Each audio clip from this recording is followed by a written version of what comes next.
আমরা বহুবার বলেছি, জুলুম করেন না, মানুষের প্রতি অত্যাচার করেন না, মিথ্যা মামলা দিয়ে মানুষকে ফাঁসায়েন না, অযথা মানুষের নামে গায়েবী মামলা দিয়েন না, মানুষকে গুম খুন নির্যাতন আয়না ঘর করেন না। আমরা কোরআন হাদিস দিয়ে শতবার বুঝাইছি, তারা বলছে আমাদেরকে ধরে কে? আল্লাহ বলছেন ইন্না বাতশা রাব্বিকা লাশাদীদ, ধরে না, কিন্তু আল্লাহ ধরলে ছাড়ে না। সাবধান করা আমাদের দায়িত্ব। যদি না মানি, আল্লাহ বান্দার সাথে কি করবেন এটা আল্লাহর ফয়সালা, ঠিক কি না? চোখের সামনে সব প্রমাণ, আপনি তারপরে প্রমাণ খুঁজে পান না। যাদেরকে আপনি অপমান করে অপদস্থ করে দেশ থেকে বের হতে বাধ্য করেছিলেন, যাদেরকে মিথ্যা মামলা দিয়ে অন্যায় করে জাতির সামনে লাম্পট্য চরিত্রের অপবাদ দিয়ে ভিতরে ঢুকিয়েছিলেন, আল্লাহ তাদেরকে এমন সম্মানিত করেছেন, তারা আজকে মঞ্চে বক্তব্য দেয়, তাদের কথা শোনার জন্য লক্ষ মানুষ আসে। আর যারা বাধা দিয়েছিল, অন্যায় করেছিল, তাদেরকে খুঁজে পাওয়া যায় না, ঠিক না?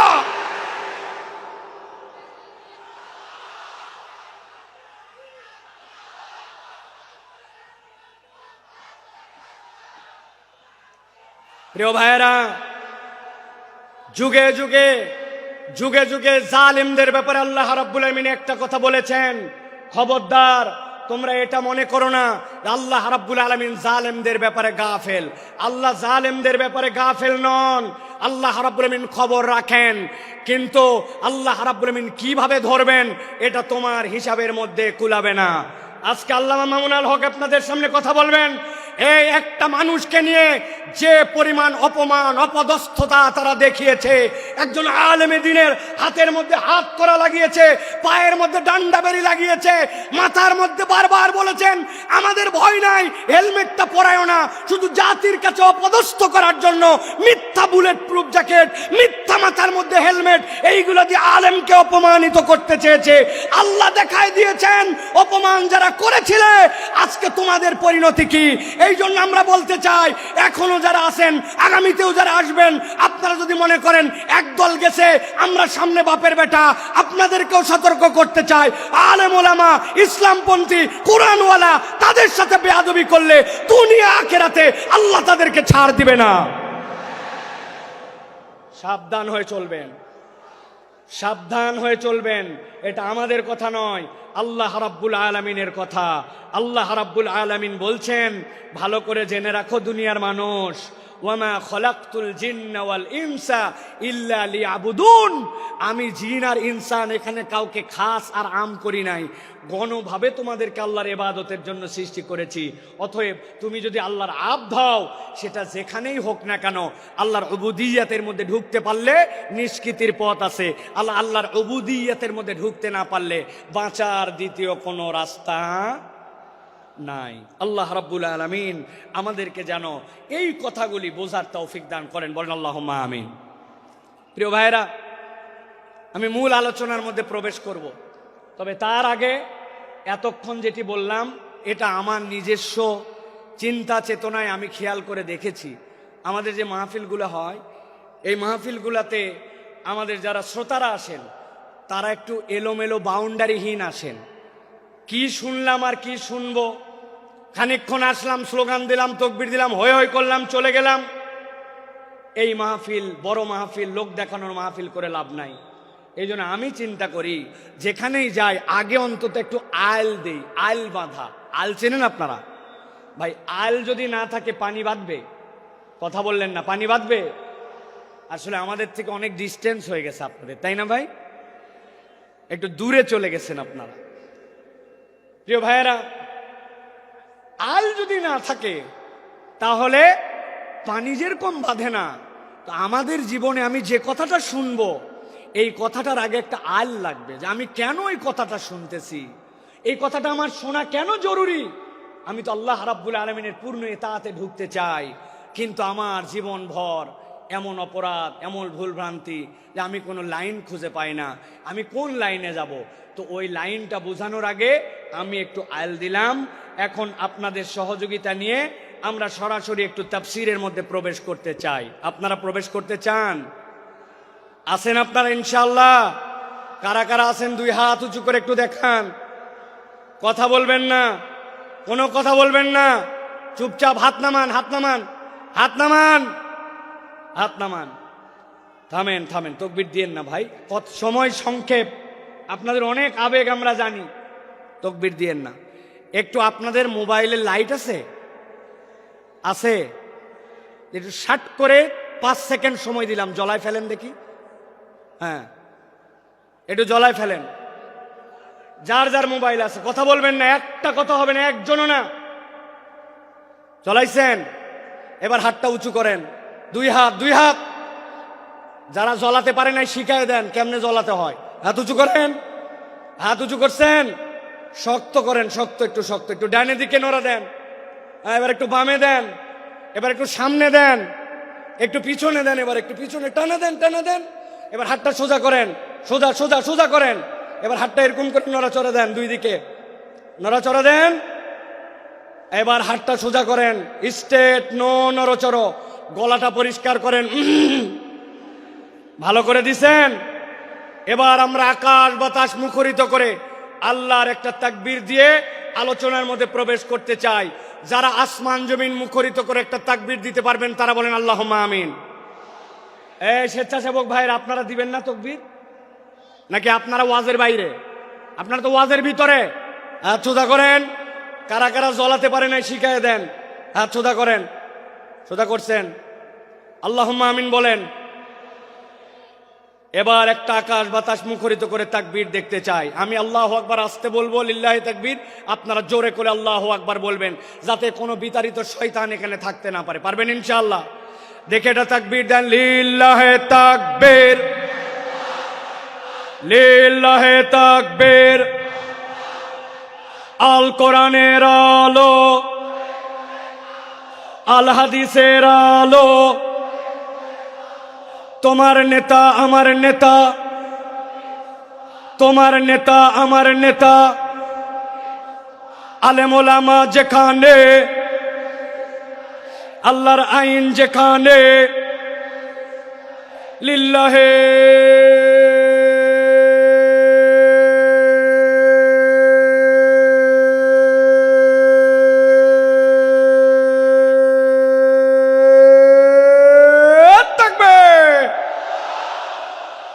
আল্লাহ রাব্বুল আলামিন বলছেন কুরআনুল কারীমের মধ্যে, তাবৎ পৃথিবীর মানুষ কিয়ামত পর্যন্ত যারা আসবে তাদেরকে আল্লাহ রাব্বুল আলামিন জানায় দিচ্ছেন, দুনিয়ার মানুষ, মা আসাবা মিন মুসিবাতিন ইল্লা বিইজনিল্লাহ। দুনিয়াতে তোমাদের যত বালা, যত পরীক্ষা, যত মুসিবত, যত ধরনের দুনিয়াতে তোমাদের সামনে বিপদ আপদ আসুক না কেন, আল্লাহ বলছেন কখনো বান্দা এইটা যেন ভাবে না যে এইটা আল্লাহ রাব্বুল আলামিনের জ্ঞানে বোধহয় নাই, আল্লাহ বোধহয় এ বিষয়ে বেখবর। আল্লাহ বলছেন তোমার জীবনে যত মুসিবত যাই আসুক না কেন, ইল্লা বিইজনিল্লাহ, আল্লাহর হুকুমের বাহিরে, আল্লাহর জ্ঞানের বাহিরে কোনোটি নয়। তাহলে আমাদের জিজ্ঞাসা, বিপদ আমাদের আসলো, মুসিবত আমাদের আসলো, নানান ধরনের কঠিন পরিবেশ পরিস্থিতি আমাদের উপর দিয়ে যায়, আল্লাহকে আমাদেরকে এইগুলা দিয়া পরীক্ষা করে করে মজা পান নাকি রব্বুল আলামিন?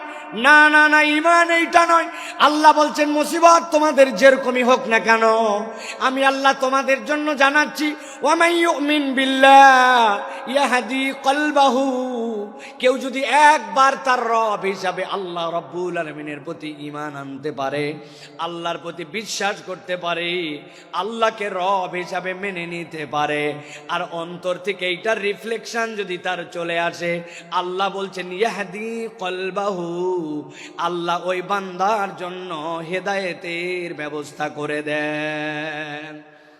কোরআনুল কারীম যে বলল আপনাকে ইয়াহদি কলবাহু, তাফসীরের ভিতরে এসেছে, তাফসীরে কবীরের ভিতরে, তাফসীর ইবনে আশুরের ভিতরে মুফাসসিরিনে কেরাম ব্যাখ্যা করছেন, একজন ইমানদার ব্যক্তিকে আল্লাহ যে বলেছেন ইয়াহদি কলবা, এইটা বলার উদ্দেশ্য, ওই বান্দার যত বড় বিপদ হোক আর যত বড় মুসিবত হোক না কেন, সে যদি রব হিসাবে আল্লাহকে চিনে ফেলতে পারে, আল্লাহ তার অন্তরের ভিতরে এমন একটা প্রশান্তি ঢুকায় দিবেন, ওই হেদায়েতের প্রশান্তি তাকে কখনো আল্লাহর রাস্তা থেকে বিচ্যুত করবে না।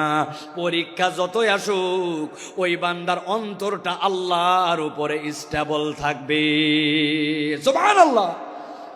আল্লাহ রাব্বুল আলামিনের এই কথাটা বোঝার জন্য আমি একটা উদাহরণ দিব, ভালো করে সারা জীবন মনে রাখতে হবে। যে কয়টা উদাহরণ দেব নাম্বার দিয়ে গুনে গুনে মনে রাখতে হবে। এইটা হচ্ছে উদাহরণ নম্বর 1। কয় নম্বর? কথা বলেন, ভালো করে খেয়াল করেন। সুন্দরবনের পাশে এক লোকের বাড়ি, একটা মহল্লা আছে সুন্দরবনের পাশে। ওই মহল্লায় সুন্দরবনের পাশে কিছু মানুষ বসবাস করে। এক ব্যক্তির একটা পুকুর আছে, পুকুরটা ধরেন 2 বিঘার। এই বছর বন্যা উঠেছে, বন্যার কারণে পুকুরের ভিতরে পানি ঢুকছিল। সাধারণত পুকুরের মধ্যে যখন পানি ঢুকে বন্যায় কিছু মাছ ঢোকে, ঠিক কিনা? বেরো হয় কিন্তু কিছু মাছও আসে। ওই লোক চিন্তা করছে, এই বছর আমি পুকুরটাকে একবারে ছেঁচে পরিষ্কার করে সব মাছ ধরে ফেলবো। পুকুরটা ছেঁচবে, কিন্তু পুকুরের মধ্যে কচুরি পানা, দল পানা। যশোরের লোক কি বলেন ভাই? পানা বলেন, পানা, কচুরি পানা অনেক। ওই কচুরি পানার কারণে স্বাভাবিক মাছ ধরা যায় না। সরায় সরায় মাছগুলা ধরছে। ধরার পরে পুকুরের কোনো পানি নাই, কিন্তু ওই যে পলি পড়েছে পুকুরের মধ্যে আর পুকুরের কাদা, ওইগুলা দিয়ে পুকুরে 1-2 হাত পর্যন্ত কাদায় ক্যাতক্যাতা। আর পুকুরের মধ্যে কচুরি পানা। ওই এলাকার একটা লোকের একটা গরু আছে, গরুটা ছেড়ে দেওয়া, সারাদিন খায় দায়, সন্ধ্যাবেলা বাড়িতে ফেরত আসে। ওই গরু কচুরি পানা কিন্তু গরুর পছন্দ। গরু চিন্তা করছে, এত সুন্দর কচুরি পানা এখন যেরকম মাটির সাথে লেগে গেছে, এখন তো খাওয়া যায়। পুকুরের পাড়ে যে কচুরি পানা খেতে শুরু করেছে, 1-2টা করে খায় আর কচুরি পানা খায়, মজা পায়। মজা পেতে পেতে গরুটা আস্তে করে পুকুরের মাছ বরাবর চলে গেছে। যাওয়ার পরে কাদার খেয়াল করে নাই, সামনের 2 পা ভস করে ঢুকে গেছে ভিতরে। যেই না পা ঢুকছে, এখন পিছনের পা উঠানোর জন্য তুলতে যায়। পিছনের পা উঠানোর জন্য যত তুলতে চায়, সামনের পা তত বসে যায়। আবার সামনেরটা তুলতে যায়, পিছনেরটা বসে যায়। ওই গরু গেছে ফান্দে পড়ে, গরু আটকায় গেছে, আর উঠতে পারে না। অনেকক্ষণ হামলা হামলি চিল্লা চিল্লি করছে, কিন্তু বুঝছে চিল্লা চিল্লি করে কোনো কাম নাই। যত নড়ে তত ভিতরে ঢুকে যায়। খানিকক্ষণ পরে গরু চিন্তা করছে, এত টেনশন করার কোনো কারণ নাই। আমার একটা মালিক আছে, সন্ধ্যাবেলা যদি তার বাড়িতে যেয়ে দেখে আমাকে খুঁজে না পায়, নিশ্চয় আমাকে খোঁজার জন্য আসবে। কথা ঠিক। যেই না সন্ধ্যা হয়েছে, মালিক দেখে আমার গরু ফেরত আসে নাই। সাথে সাথে খুঁজতে খুঁজতে যে পুকুরের মধ্যে দেখে আটকায় আছে, বুক পর্যন্ত কাদার মধ্যে। মালিকের মেজাজ খারাপ। দুপুরবেলা থেকে খুঁজতেছি বেটা, বিকালবেলা তুমি পুকুরের মধ্যে খাওয়ার আর জায়গা পাও নাই। হাতের মধ্যে একটা লাঠি ছিল, আস্তে করে যাই আগে কয়েকটা, পেছনে ধাপ ধাপ করে লাগায় দিছে। গরু তো চিৎকার করে উঠছে, কিন্তু গরু কিছু বলতেছে না, কারণ জানে এই মায়ের খাওয়ার যৌক্তিক কারণ আছে। মাঠটার খাওয়ার পর এখন মালিক দড়ি টড়ি নিয়ে এসে গলার মধ্যে লাগাইছে। লাগানোর পরে আরো কয়েকজনকে লোককে ডাক দিচ্ছে যে বাবা ধরো তো, টেনে টেনে একটু উঠানো লাগবে। গরুকে টেনে টেনে উঠাইছে। উঠানোর সময় গলা ছিলে গেছে, কোমরের মধ্যে ব্যথা পাইছে। কিন্তু ওই গরুকে উঠানোর পরে বালতি করে পানি নিয়ে খড় দিয়া পিট পেট ডলে টলে পরিষ্কার করে গোয়ালের মধ্যে তুলছে। ঠিক ওই রাত্রে ধরেন একটা ঘটনা ঘটে গেছে।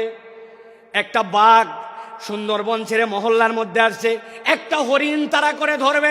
এমন সময় হরিণটা যখন পালায়ে যাচ্ছে, বাঘের আর আইডিয়া নাই যে পুকুরের মধ্যে পানি আছে না নাই।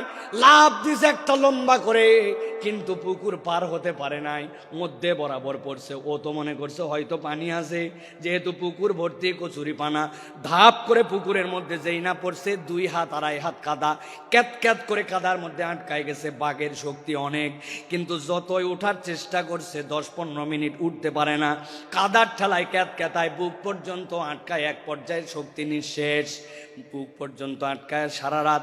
যখন সে আটকায় গেছে, তখন জোরে জোরে করে 2টা হুঙ্কার ছাড়ছে। এলাকার মানুষ মনে করছে হায় হায়, মহল্লার মধ্যে বাঘ ঢুকে গেছে, দরজা লাগাও, খিল লাগাও, বাচ্চা কাচ্চা সামলাও। যে যার বাচ্চা কাচ্চা সামলায় টামলায় রাত কোন রকম ভয়ে ভয়ে পার করছে, কেউ ঘুমায় নাই। সকাল যখন হয়েছে, 1-2জন সাহসী লোক বেরিয়ে দেখতেছে বাঘের খবর কি। একজন খবর দিছে, আরে বাঘ তো নিজে মারতে আসে নাই, উল্টা ফান্দে পড়ছে। দেখ দেখ পুকুরের মধ্যে বাঘ আটকায় আছে, যার কাছে যা ছিল বাঁশ লাঠি সবগুলা নিয়ে যায় ধামা ধাম মার। একজন ইয়াং ছেলে বলছে, চাচা একটু সাইড দেন। বলে তুই কই যাবি? বলে আমি ছোট মানুষ, কিন্তু বড় হয়ে যেন গল্প করতে পারি, আমি পিটায় বাঘ মারছিলাম, আমাকে একটু মারার চান্স দেন। আরেক মহিলা কোলে করে বাচ্চা নিয়ে আসছে, বাচ্চা নিয়ে আসে বলছে আপনার। বলে আমার ছোট বাচ্চা, কোলের বাচ্চা, কিন্তু হাতে একটা লাঠি আছে বাবা, জীবনে একটা সুযোগ অন্তত দাও যাতে বাঘকে একটুখানি আমি মারতে পারি, বাঘ মারে অন্তত বড় হয়ে বলতে পারবে মায়ের কোলে থেকে বাঘ মারছে। কথা ঠিক না? ভালো করে বোঝেন, জিজ্ঞাসা করব, মুসলমান সারা দেশ থেকে এখানে আসছেন, আপনারা শুধু যশোরের না, জিজ্ঞাসা করে উত্তর দেন, আপনার আমার দৃষ্টিভঙ্গিতে একটা গরু বেশি শক্তিশালী না বাঘ? কথা বললেন না, শুনতে পাই নাই। গরু না বাঘ? বাঘ বেশি শক্তিশালী, কিন্তু গরুর একজন স্থানীয় মালিক থাকার কারণে, একজন তত্ত্বাবধায়ক থাকার কারণে কাদার মধ্যে আটকানোর পরেও সন্ধ্যাবেলা তুলে নিয়ে গেছে, কিছু মায়ের হয়তো খাইছে, কিন্তু বিপদ থেকে উদ্ধার পাইছে।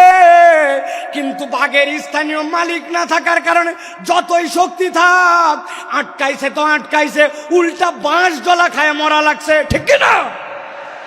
আমার আল্লাহ রাব্বুল আলামিন বলছেন, মা আসাবা মিন মুসিবাতিন ইল্লা বিইذنিল্লাহ ওয়া মান ইউমিন বিল্লাহ ইয়াহদি কলবাহু ওয়াল্লাহু বিকুল্লি শাইইন আলীম। এই দুনিয়ার মানুষ, তুমি ভালো করে জেনে রাখো, বিপদ তোমার যত হোক, মুসিবত তোমার যত হোক, তুমি আল্লাহর প্রতি যদি ঈমান আনার মতো আনতে পারো, তোমার একজন তত্ত্বাবধায়ক আছে, যার মালিক, যার তত্ত্বাবধায়ক আল্লাহ। দুনিয়ার কেউ তাকে দাম না দিলেও ওই লোকের কোনো ভয় পাওয়ার কারণ নাই। আর যদি মনে করেন আমেরিকা আমার তত্ত্বাবধায়ক, কানাডা আমার তত্ত্বাবধায়ক, পাশের দেশ আমার তত্ত্বাবধায়ক, তাহলে আমি আপনার কাছে একটা কথা পরিষ্কার করে জানতে চাই এবং বুঝাতে চাই। বুঝে থাকলে বলবেন তো ভাই, আমেরিকা কি আল্লাহর দুনিয়ার ভেতরে না বাইরে? কানাডা কি আল্লাহর দুনিয়ার বাইরে না ভেতরে?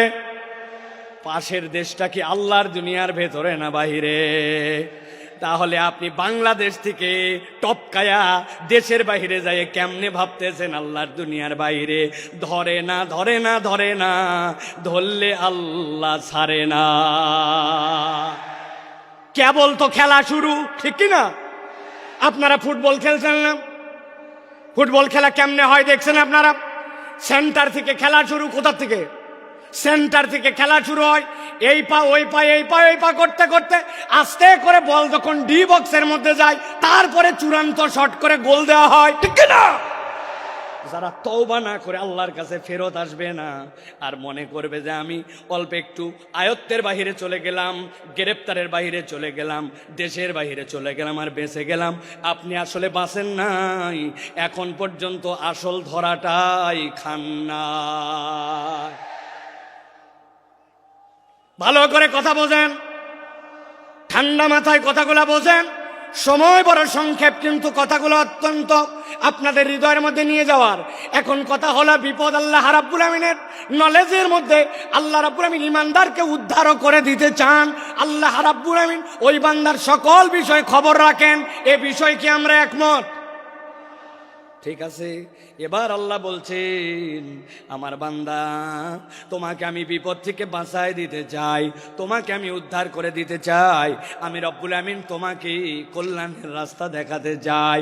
কিন্তু রব্বুল আমিন বলছেন, আমি বান্দাকে যখন বাঁচাতে চাই, আমি রব্বুল আলামিনের একটা তরিকা আছে। উদাহরণ নম্বর 2। কয় নম্বর? কথা বললেন না ইয়াংরা? কয় নম্বর? ওই যে ডান পাশে তাকান, ডান পাশে 3তলা 4তলা বিল্ডিং দেখা যায়, দেখতে পাচ্ছেন? ওই দেখেন 4তলার মধ্যে আলো জ্বলে, 4তলার মধ্যে জানলা খোলা, ফ্যানটা ঘুরতেছে। এখন আপনাকে যদি কেউ বলে চারতলার মধ্যে যেহেতু আলো জ্বলতেছে, চারতলার মধ্যে ফ্যান চলতেছে, তাহলে আপনার স্বাভাবিকভাবে বিবেচনায় কি আসবে? এই বিল্ডিং এর চারতলায় মানুষ থাকে না থাকে না?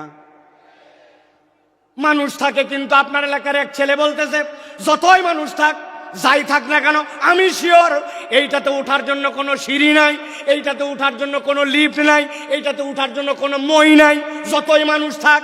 এই কথা যদি বলে কেউ আপনার এলাকায়, ওই ছেলেকে, ওই লোককে কি বলবেন?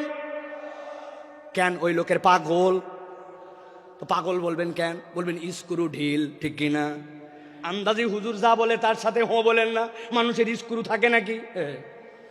বলে হুজুর ওই পাগল আর স্ক্রু ঢিল এইটা আক্ষরিক অর্থে নয়, এইটা রূপক অর্থে।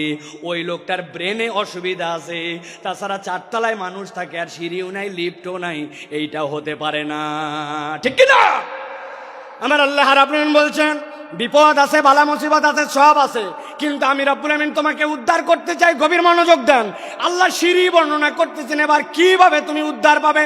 আল্লাহ বলছেন ওয়াতিউল্লাহ ওয়াতিউর রাসূল ফাইন তাওয়াল্লাইতুম ফাইন্নামা আলা রাসূলিনাল বালাগুল মুবিন। আমার রব্বুল আমিন বলছেন বান্দা, তোমাকে আমি বিপদ দিয়েছি শেষ করে দেওয়ার জন্য নয়, ধ্বংস করে দেওয়ার জন্য নয়। দুনিয়ার কোনো মানুষকে আমি জাহান্নামে দেওয়ার জন্য সৃষ্টি করি নাই। আমি আল্লাহ তোমাকে সিঁড়িটা বলে দিতে চাই। আল্লাহ বলছেন 1 নম্বর সিঁড়ি ওয়াতিউল্লাহ। 1 নম্বরে আল্লাহ রাব্বুল আলামিনের পূর্ণ ইতাআত করা লাগবে।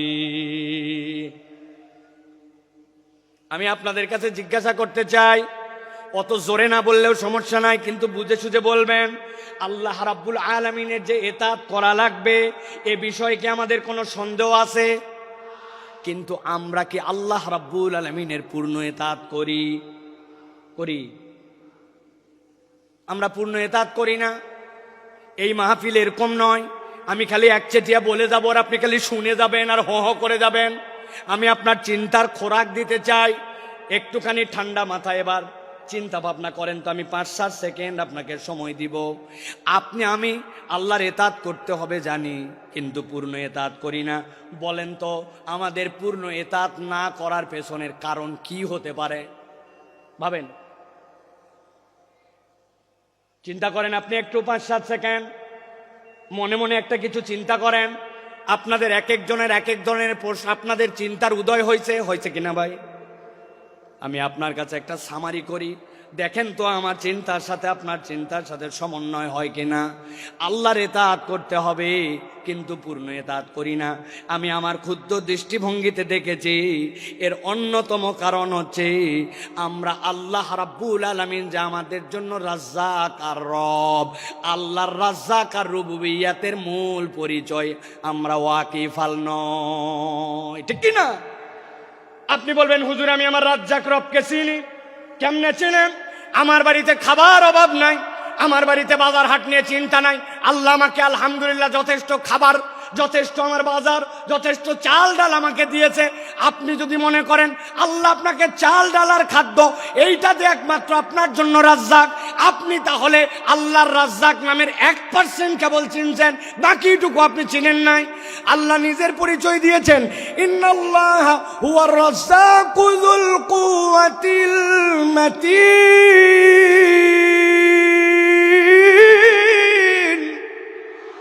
আল্লাহ বলছেন বান্দা জেনে রাখো আমি তোমার এমন রব যুল কুওয়াতিল মাতিন, যেই রবের রাজ্জাকের ব্যাপারে তুমি বান্দা বেখবর।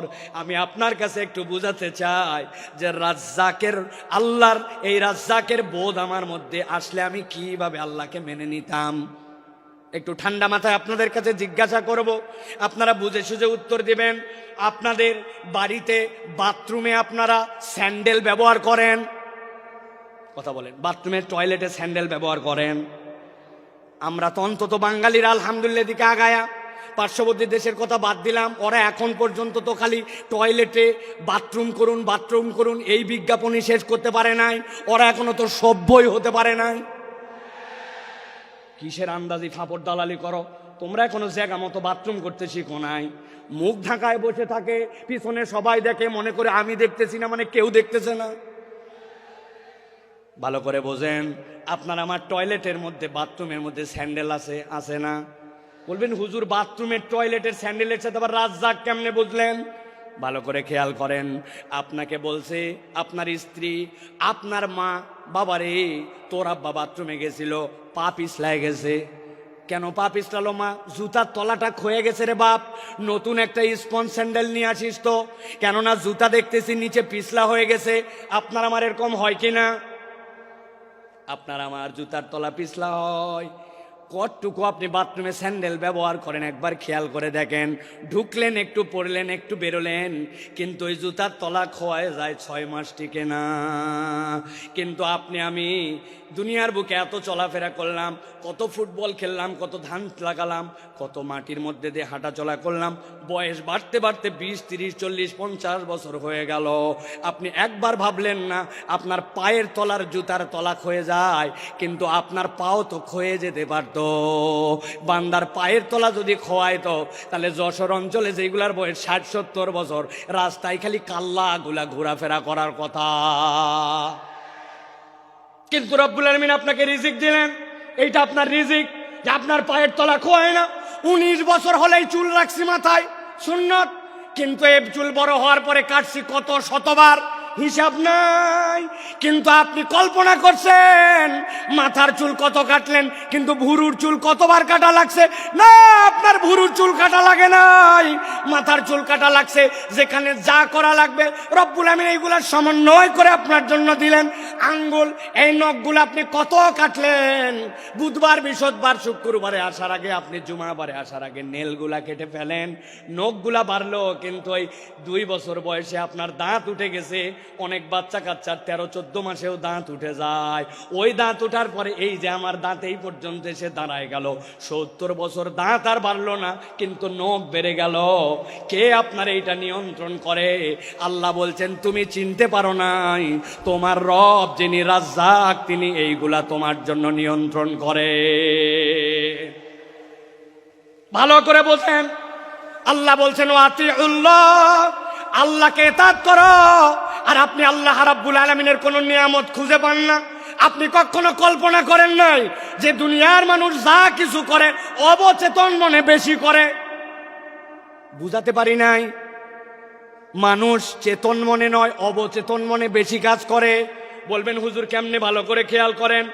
এই যে Sakina medical, Ad-din medical college হাসপাতাল, বুকের মধ্যে ব্যথা আপনার, ডাক্তারের কাছে আসছেন, ডাক্তার বলছে আপনার বুকের সমস্যা, হার্টে, তবে এটা বাঁচার উপায় আছে। কি উপায় ডাক্তার সাহেব? বলেন আমি আরো বাঁচতে চাই।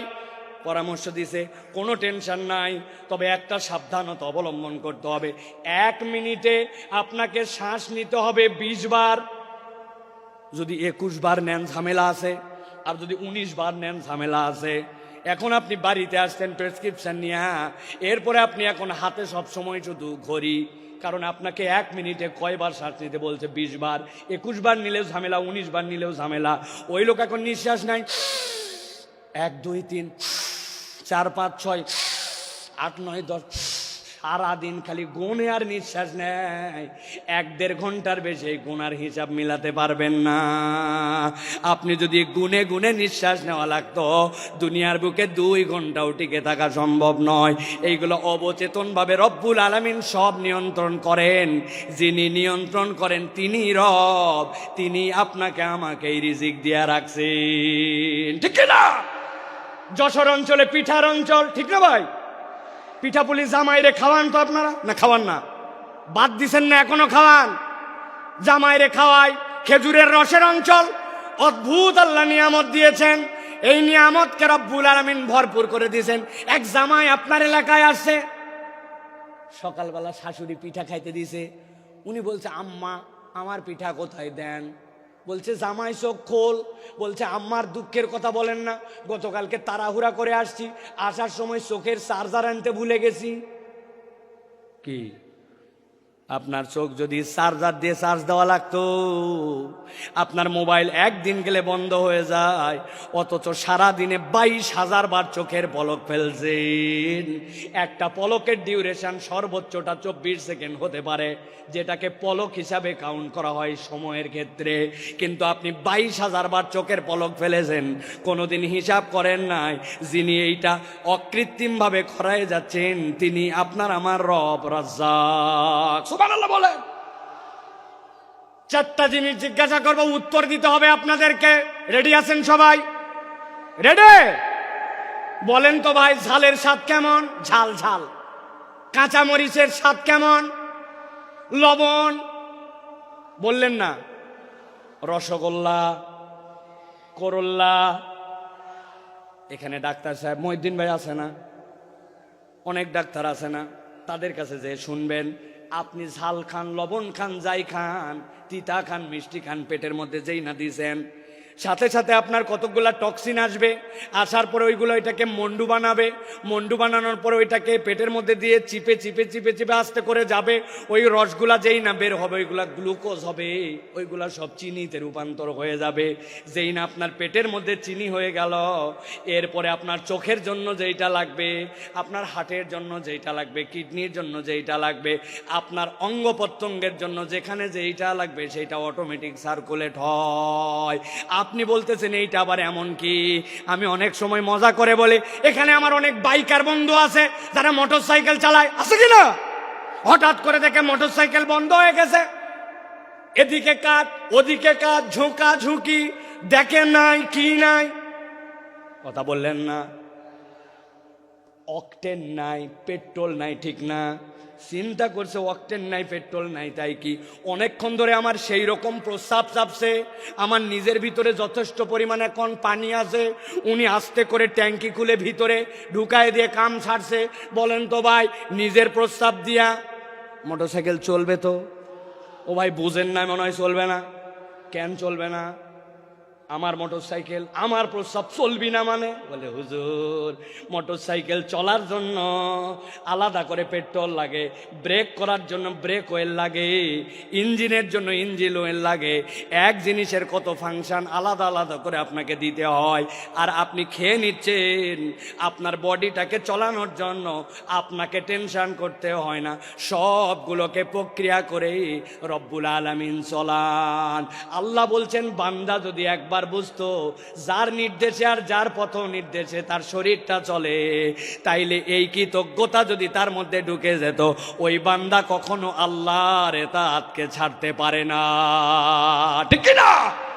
আমার আল্লাহ রাব্বুল আলামিন এর জন্য বলছেন, ওয়াতিউল্লাহ ওয়াতিউর রাসূল ফাইন তাওয়াল্লাইতুম ফাইন্নামা আলা রাসূলিনাল বালাগুল মুবিন।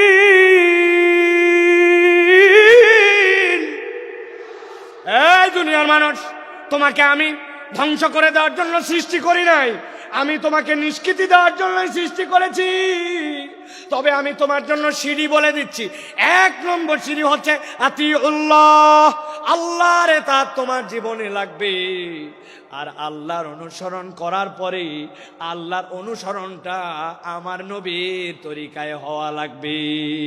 তোমার জীবনে যদি আল্লাহর নবী ঢুকে যায় আর আল্লাহর ইতাআত পূর্ণাঙ্গ হয়ে যায়, আল্লাহ বলছেন ইয়াহদি কলবাহু, ওই বান্দার যত বড় মুসিবতই হোক না কেন, তার জন্য হেদায়েতের পথ দেখানো রব্বুল আলামিনের কাজ। সুবহানাল্লাহ। আল্লাহ সাথে সাথে এটাও বলছেন, তোমাদের মধ্যে কতগুলা গাদ্দার আছে, পণ্ডিত আছে, শুনলাম না আল্লাহর কথা, না শুনলে কি হবে? আছে না? আল্লাহ বলছেন কিছুই হবে না।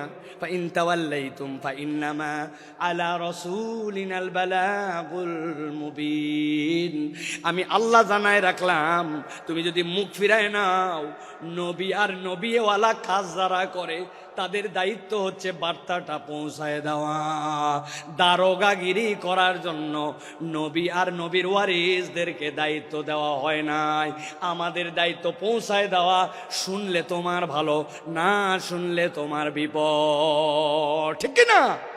আমরা বহুবার বলেছি, জুলুম করেন না, মানুষের প্রতি অত্যাচার করেন না, মিথ্যা মামলা দিয়ে মানুষকে ফাঁসায়েন না, অযথা মানুষের নামে গায়েবী মামলা দিয়েন না, মানুষকে গুম খুন নির্যাতন আয়না ঘর করেন না। আমরা কোরআন হাদিস দিয়ে শতবার বুঝাইছি, তারা বলছে আমাদেরকে ধরে কে?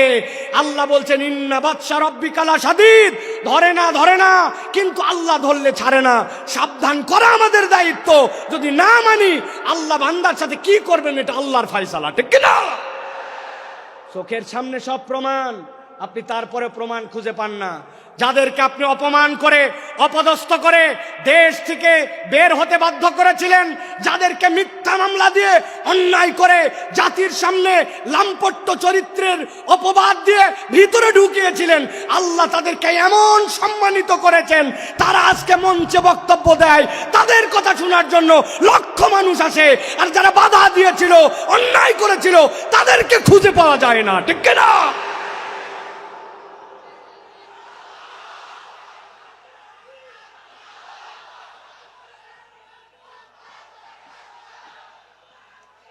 প্রিয় ভাইয়েরা, যুগে যুগে জালিমদের ব্যাপারে আল্লাহ রাব্বুল আলামিন একটা কথা বলেছেন, খবরদার তোমরা এটা মনে করো না আল্লাহ রাব্বুল আলামিন জালেমদের ব্যাপারে গাফেল।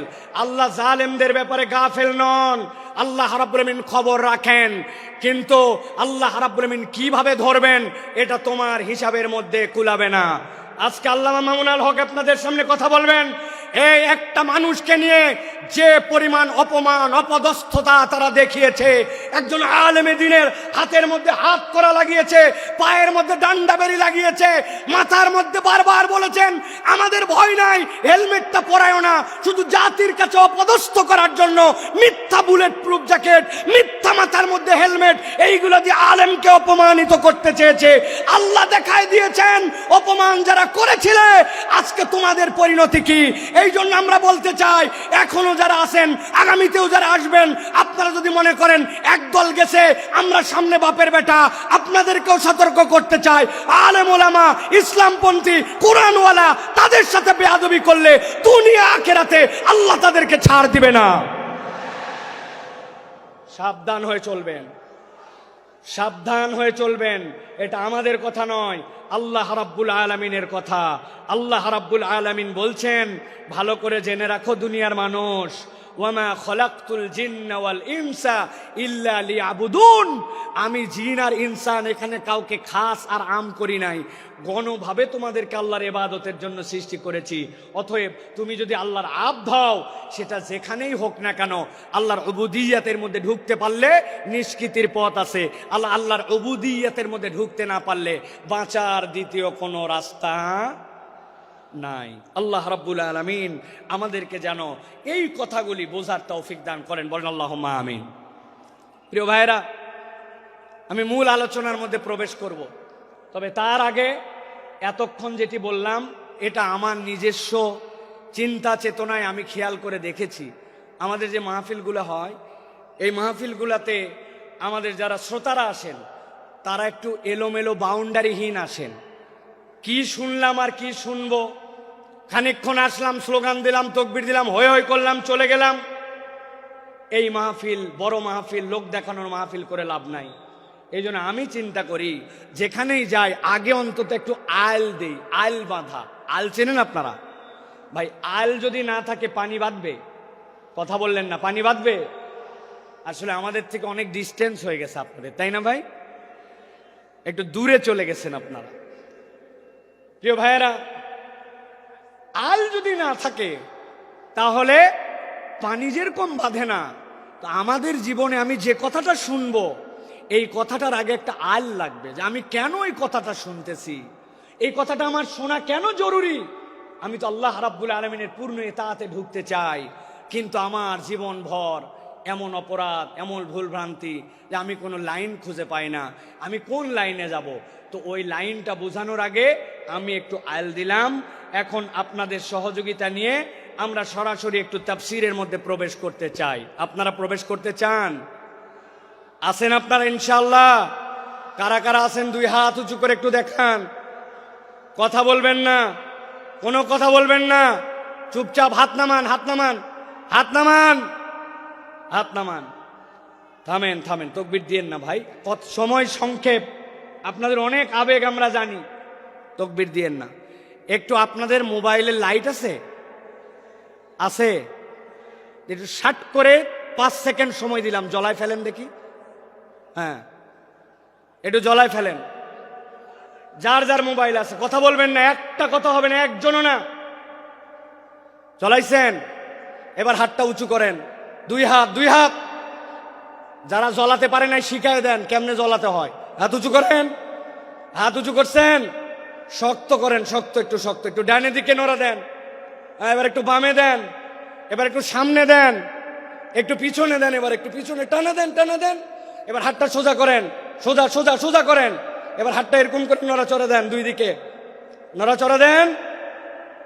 এবার হাতটা সোজা করেন, স্ট্রেট, নো নড়চড়। গলাটা পরিষ্কার করেন, ভালো করে দিছেন। এবার আমরা আকাশ বাতাস মুখরিত করে আল্লাহর একটা তাকবীর দিয়ে আলোচনার মধ্যে প্রবেশ করতে চাই।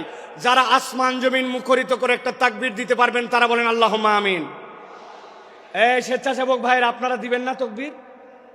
নাকি আপনারা ওয়াজের বাইরে? আপনারা তো ওয়াজের ভিতরে। হাত সোজা করেন। কারা কারা জ্বলাতে পারে নাই শিখায় দেন, হাত সোজা করেন। সোজা করছেন? আল্লাহুম্মা আমিন বলেন। এবার একটা আকাশ বাতাস মুখরিত করে তাকবীর দেখতে চাই। আমি আল্লাহু আকবার আসতে বলবো, লিল্লাহি তাকবীর, আপনারা জোরে করে আল্লাহু আকবার বলবেন, যাতে কোনো বিতাড়িত শয়তান এখানে থাকতে না পারে। পারবেন ইনশাআল্লাহ? দেখে এটা তাকবীর দেন, লিল্লাহি তাকবীর, লিল্লাহি তাকবীর। আল কোরআনের আলো, আল হাদিসের আলো, তোমার নেতা আমার নেতা, তোমার নেতা আমার নেতা, আলেম ওলামা যেখানে,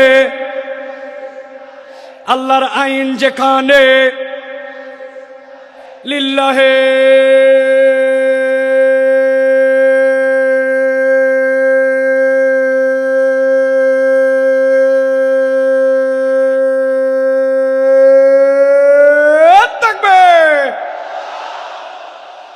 আলহামদুলিল্লাহ। হাত নামান, চুপ করে বসে যান, একটার কোনো কথা হবে না।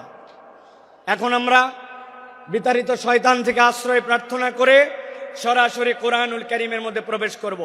দাঁড়ায় বসে মহিলা প্যান্ডেলে, ছেলেদের প্যান্ডেলে, স্টেজে, এলইডি মনিটরের সামনে, ভিতরে বাহিরে, দেশে বিদেশে, কাছে দূরে, বাংলাদেশে লাইভে, নন লাইভে, যে যেখান থেকে দেখতেছেন সকলে একসাথে সমস্বরে আমার সাথে পড়েন, আউযু বিল্লাহি মিনাশ শাইতানির রাজীম, বিসমিল্লাহির রাহমানির রাহিম, ইন্নাল মুত্তাকিনা ফি জান্নাতি ওয়া উয়ুন, উদখুলুহা বিসালামিন আমিনিন। আমার আল্লাহ রাব্বুল আলামিন কিয়ামত পর্যন্ত আগত মানুষের কাছে বার্তা পৌঁছায় দিচ্ছেন। আল্লাহ রাব্বুল আলামিন বলছেন, ইন্নাল মুত্তাকিনা ফি জান্নাতি ওয়া উয়ুন, নিশ্চয় আমি রব তোমাদেরকে জানায় রাখলাম, যারা মুত্তাকি হবে, আল্লাহর কাছে যারা মুত্তাকি হিসাবে একবার বিবেচিত হয়ে যাবে, আমি রব তাদেরকে বলছি, ফি জান্নাতি ওয়া উয়ুন, তারা উদ্যান এবং নহরমালা, ঝর্ণামালার মধ্যে তারা থাকবে। জিজ্ঞাসা হচ্ছে আল্লাহ রাব্বুল আলামিন এখানে মুত্তাকি দ্বারা কি বুঝান?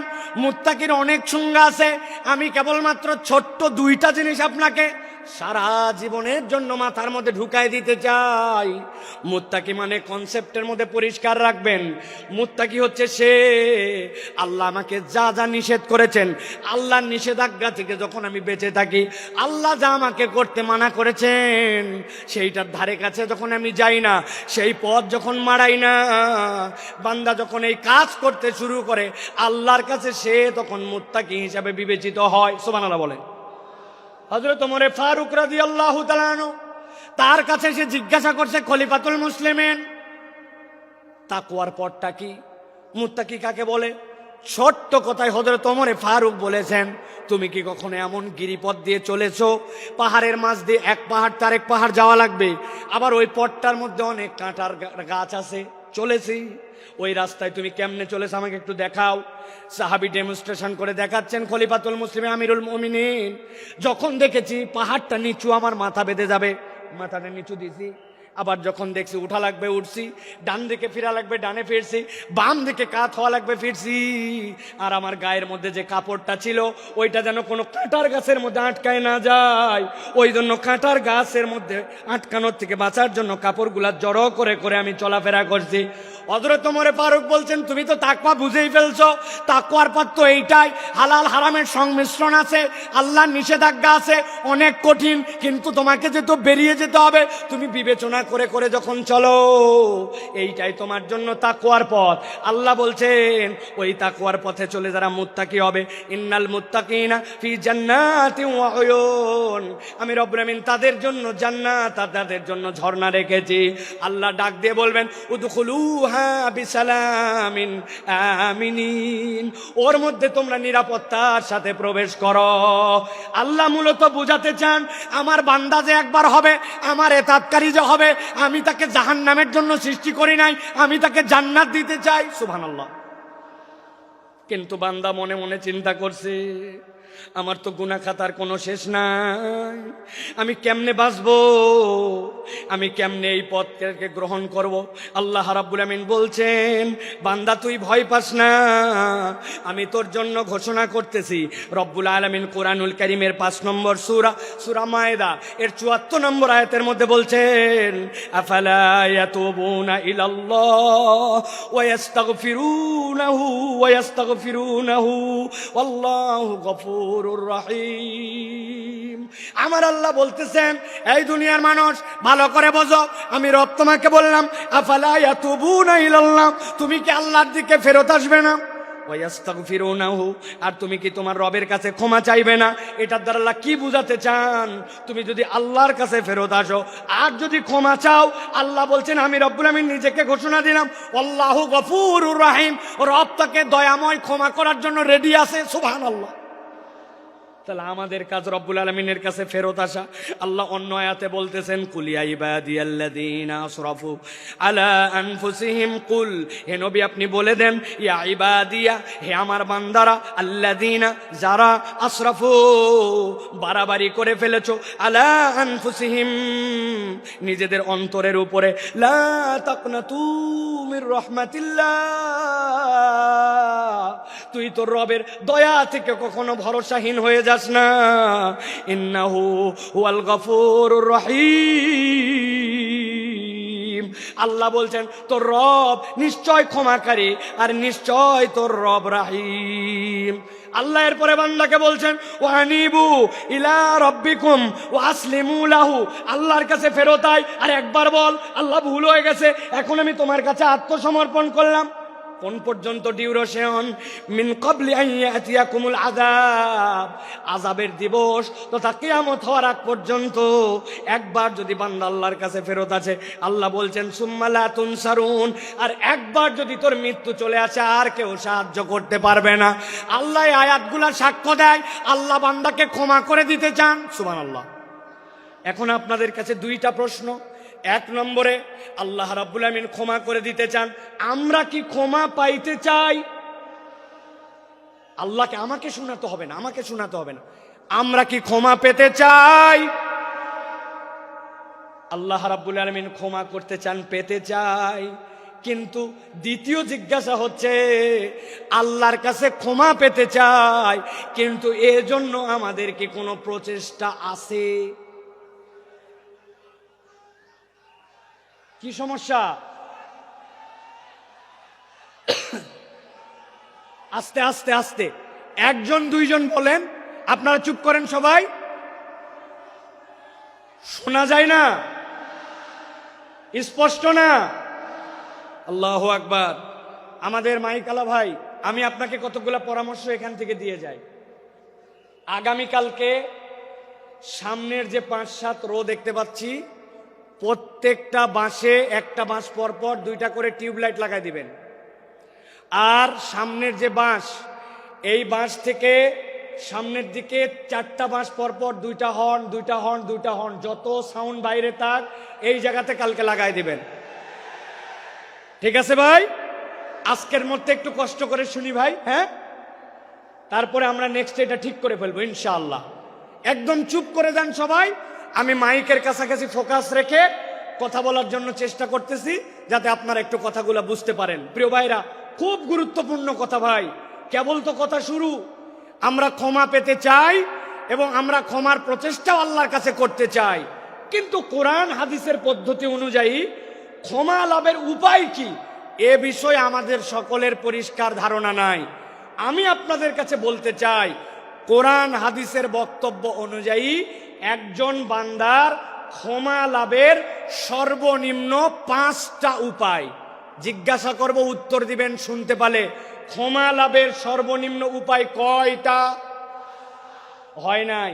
সকলে হাতগুলা নিচে নামান, এরকম করে হাত নিচে নামাবেন। আমি জিজ্ঞাসা করব কয়টা, হাত তুলে সবাই একসাথে বলবেন 5টা। কোরআন হাদিসের আলোকে ক্ষমা লাভের সর্বনিম্ন উপায় কয়টা? সব হাত ওঠে নাই, আমি দেখতে পাইছি। আরেকবার চান্স দিব, হাত নামান। ক্ষমা লাভের সর্বনিম্ন উপায় কয়টা? আলহামদুলিল্লাহ। এই 5টা কথা শুনবো, আমার বক্তব্য শেষ হবে, এশার আজান হবে ইনশাআল্লাহ। ভালো করে খেয়াল করে শোনেন। ক্ষমা লাভের উপায় হচ্ছে 5টা। কয়টা? এর 1 নম্বর হচ্ছে ঈমান এবং নেক আমল। আস্তে করে বলেন, 1 নম্বরটা কি? নেক আমল। ঈমান, নেক আমল। বলেন, ঈমান, নেক। এই ওয়াজটা যেন বাড়িতে মুখস্থ যায়, এজন্য আমি এত কষ্ট করতেছি। 1 নম্বর ঈমান এবং নেক আমল। আল্লাহ রাব্বুল আমিন বলছেন, ওয়াদাল্লাহুল্লাযীনা আমানু ওয়া আমিলুস সালিহাত মিনহুম মাগফিরাতাও ওয়া আজরান আযীমা। আল্লাহ বলছেন, দুনিয়ার মানুষ শোনো, ওয়াদাল্লাহ, আল্লাহ তোমার সাথে ওয়াদা করছেন। আপনি বাড়ির থেকে বেরিয়ে এসেছিলেন, বাচ্চা বলছে আব্বা আমার জন্য চকলেট নিয়ে আসবে। আপনি বলছেন ঠিক আছে চকলেট নিয়ে আসবো, কিন্তু বাড়িতে ঢোকার সময় ভুলে গেছেন। আপনি আপনার ছেলেকে বলছেন 5-এ ভালো রেজাল্ট কর, একটা সাইকেল কিনে দিব, কিন্তু আপনি সাইকেল কেনার কথা আর সামর্থ্যে কুলাই নাই, ভুলে গেছেন। বউরে বলছেন এবার খালি বেতন পাই লাল রঙের একটা শাড়ি তোমাকে কিনে দিব। এরপরে কত বেতন গেল, কিন্তু শাড়ি কেনার ক্রেতা বা সামর্থ্য অনেক সময় হিসাবে মেলে না। আমরা ওয়াদা করি, কিন্তু অনেক সময় ওয়াদা আমরা রাখতে পারি না। এরকম আমাদের জীবনে হয় কিনা? কিন্তু আল্লাহ বলতেছেন, বান্দা আমার জন্য ওয়াদা করা লাগে না, ফাআলুল লিমা ইউরিদ। আমরা আল্লাহর ব্যাপারে বলি ইন্নাকা লা তুখলিফুল মিআদ। আমার রব কখনো ওয়াদার ব্যতিক্রম করেন না, কিন্তু সেই আল্লাহ বলছেন ওয়াদাল্লাহ, আল্লাহ ওয়াদা করতেছেন আল্লাযীনা আমানু, যারা ঈমান আনবে। 2 নম্বর ওয়া আমিলুস সালিহাত, ঈমান আনার সাথে সাথে আমলে সালেহ করবে। মিনহুম মাগফিরা, আমি রব্বুল আমিন তাদেরকে ক্ষমা করে দিব। ওয়া আজরান আযীমা, আর আমি রব তাদের জন্য বিশাল প্রতিদানের ব্যবস্থা করব। কথা সহজ, কিন্তু বুঝে ঘাটতি আছে আমাদের ধারণা। আমরা তো আলহামদুলিল্লাহ ইমানদার, ঠিক না ভাই? আলহামদুলিল্লাহ ইমানদার, আমরা ইমান আনছি। এবার যদি জিজ্ঞাসা করে আমলে সলে করেন, নেক কাজ করেন, বুক ফুলায় বলবে করি, মানে নামাজ বাদ দেই না, রোজার সময় রোজা করি, হজ যাকাতও দেই সুযোগ থাকলে, বলি কিনা আমরা? প্রিয় ভাই, ভালো করে বুঝে যান, ভালো করে অন্তর দিয়ে কথাগুলা বুঝে যান। আপনি আমি মনে করি নামাজ রোজা হজ যাকাত এইগুলা বোধহয় নেক কাজ। আমি আপনার কাছে ধারণা পরিষ্কার করতে চাই, নামাজ রোজা হজ যাকাত নেক কাজ, কিন্তু এইগুলা একমাত্র নেক কাজ নয়। বলবেন হুজুর এটা কেমন কথা? একটা ছেলে স্কুলে ভর্তি হয়েছে, ওই স্কুলের ইউনিফর্ম আছে, ড্রেস, ওই স্কুলে 70% উপস্থিতি লাগে, ওই স্কুলে প্রথম সাময়িক পরীক্ষা দেওয়া লাগে, দ্বিতীয় সাময়িক দেওয়া লাগে, ফাইনাল লাগে, পাস মার্কের জন্য 33 লাগে। এইটা যদি না হয় তাহলে ওই ছেলেকে ওই স্কুলের মধ্যে রাখে না। এটা যদি স্কুলের নিয়ম হয়, তাহলে আপনি যদি ইসলামকে একটা স্কুল মনে করেন, ইনস্টিটিউট মনে করেন। নবীজি বলছেন বুনিয়াল ইসলাম আলা খামসিন, ইসলামেরও একটা বেসিক আছে, যেই 5টা কাজের না থাকলে ইসলামের আর ভিত্তি থাকে না। তার মধ্যে আল্লাহর প্রতি শাহাদা, এরপরে সালাত, এরপরে আপনার জন্য যাকাত, এরপরে সম, এরপরে আপনার জন্য আল্লাহর জন্য হজ। এই যে কাজগুলি, এইগুলা ইসলামের বেসিক। এখন আপনি এইগুলা কাজ 33 মার্ক। এখন কোন বান্দা যদি বলে এইগুলাই করি মানে আমি ভালো কাজই করি, এর বাইরে আর ভালো কাজ নাই, আপনার বুঝের মধ্যে ভুল আছে। এইটা ভালো কাজ, তবে এটা 33 মার্কের কাজ। এইটা না করলে আপনি মুসলমানই থাকেন না, ঠিক না? কিন্তু আমাদের যশোরে অনেক লোক নামাজ পড়ে না, ইমান ঠিক আছে, আছে না? আল্লাহর কিতাব ঠিক মতো মানে না, কিন্তু ইমান ঠিক আছে, আছে না?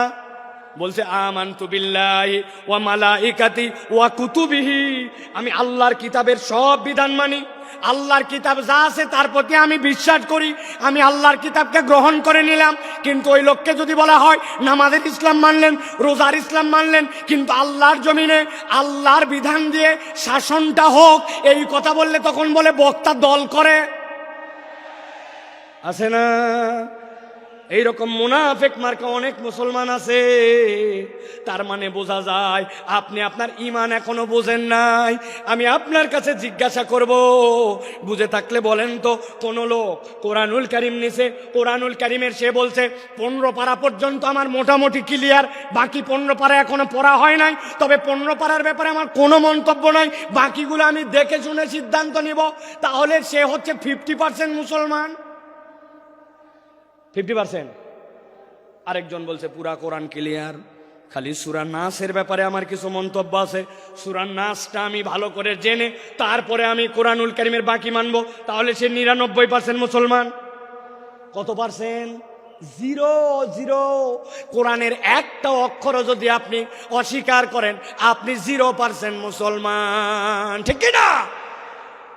আপনি না বলছিলেন আমানতু বিল্লাহি ওয়া মালাইকাতি ওয়া কুতুবিহি, আমি আল্লাহর প্রতি ঈমান আনি, রসুলের প্রতি, কিতাবের মধ্যে যা কিছু আছে সবগুলার উপর, তাহলে আপনার কি ঈমান আনা হয়েছে? কথা বললেন না, হয়েছে? বাঁচার উপায় কি?